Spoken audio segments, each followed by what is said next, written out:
Tim Elliott trained for weeks, dieted down and flew from Missouri to Winnipeg, Manitoba with the intention of fighting at UFC on Fox 26 on Saturday. That didn't happen and through no fault of his own. Elliott went through a weight cut, and they are not easy for him, and hit the mark at 125.5 pounds Friday. His opponent Pietro Menga never weighed in, though, and the fight was cancelled. Elliott apparently could have accepted the fight against a much heavier Menga and accepted 20% of his opponent's purse, but rightly turned it down. Menga later tweeted that he was having kidney issues, so the fact that he would have been allowed to fight after admittedly trying to cut 31 pounds in 11 days, and actually shedding 24, is absurd in itself. It seems like every week there is a similar story in the UFC.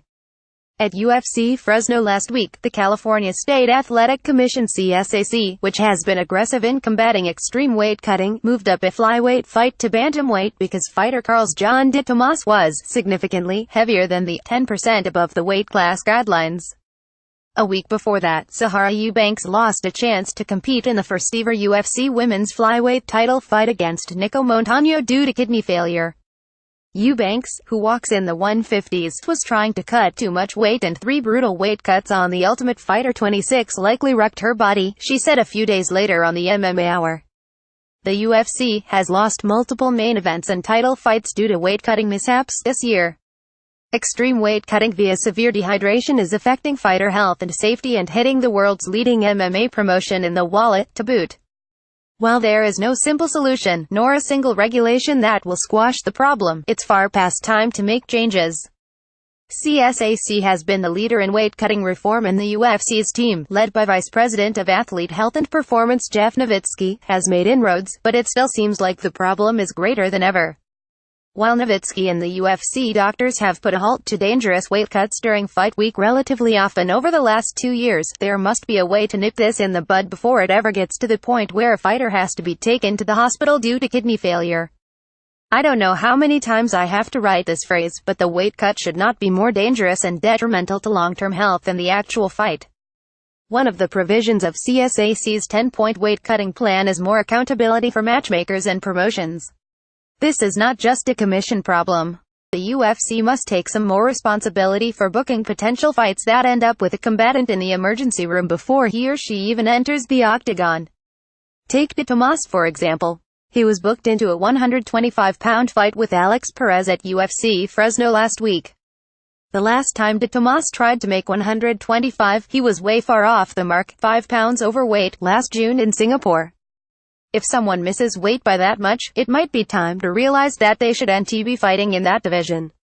Just like the UFC should not book Eubanks at flyweight anytime soon. If kidney failure while cutting weight is not enough to make the UFC force someone up a weight, I'm not sure what is. Menga was coming in on 11 days' notice and had a ton to cut.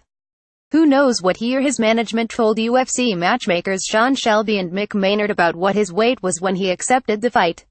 I'm willing to bet there was at least a possibility he lied and said he could make 125 no problem. That's what fighters do in order to get a shot in the UFC. Shelby and Maynard have one of the most difficult, and sometimes least rewarding, jobs in MMA. They have to wrangle a roster of nearly 600 fighters in 12 total weight divisions. They have to deal with managers, the wishes of every single one of those fighters, the goals of UFC President Dana White and the UFC's WMEIMG overlords, and try to put together a fight card that fans will not only and/or pay for, but also enjoy and want to come back for more on the back end. The last thing they probably want to hear is that they have to be more diligent about finding out what a fighter's weight is before booking a bout. First of all, it seems ridiculous that there are only 2 matchmakers for that many athletes, but that's a column for another time. CSAC has had some success with tracking fighter weights through their required medicals and the use of FaceTime and Skype. Obviously, all of that can be gamed, but maybe it would have been worth putting Menga on the spot 2 weeks ago and getting better insight into where his weight was via video call. It might have helped to check in with De Tomas 2 or 3 weeks out to see where he was.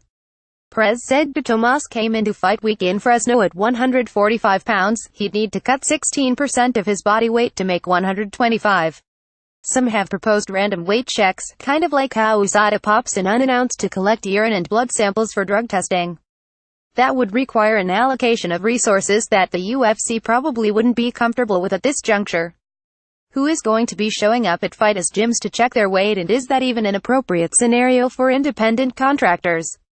USADA can't do it. That's not the agency's role nor obligation. What the UFC does have now is a ton of data on fighter weights from when they arrive to the host city on fight week all the way to fight day. They have been checking fighter weights for more than a year. That data needs to be sent to the UFC Performance Institute, where they are doing great work, and processed. And then it needs to be applied. Hard decisions need to be made. Some fighters will have to be told they can't fight at the weight class they want to fight at, based on medical and scientific conclusions. There's no way around it. The fighters' teams and the fighters themselves need to bear some of the responsibility, too. The first step is everyone being a little more open and honest about weight cutting, the dangers of severe dehydration and the consequences. Menga flew from Italy to Winnipeg this week hoping to make his UFC debut, and all he got out of it was some pain in his kidneys. Not a dime of income. Was it worth it? He knew he was 31 pounds off. By the way, while we are talking about pay, the UFC should do the right thing and give Elliott his show and win money. None of this is his fault. He did everything he was supposed to do. A lot of the time, fighters will do anything to make the weight and get into the cage. This is why they're fighters and we love them. They're warriors and willing to put their bodies through hell. But they shouldn't have to until the actual competition. Sometimes you need to protect fighters from themselves. These athletes don't want to cut exorbitant amount of weight. They do it because of arbitrary regulations and the culture of the sport. Commissions need to do more about extreme weight cutting. So does the UFC. Before fight week begins, and not just when an athlete is on the verge of being rushed to the hospital.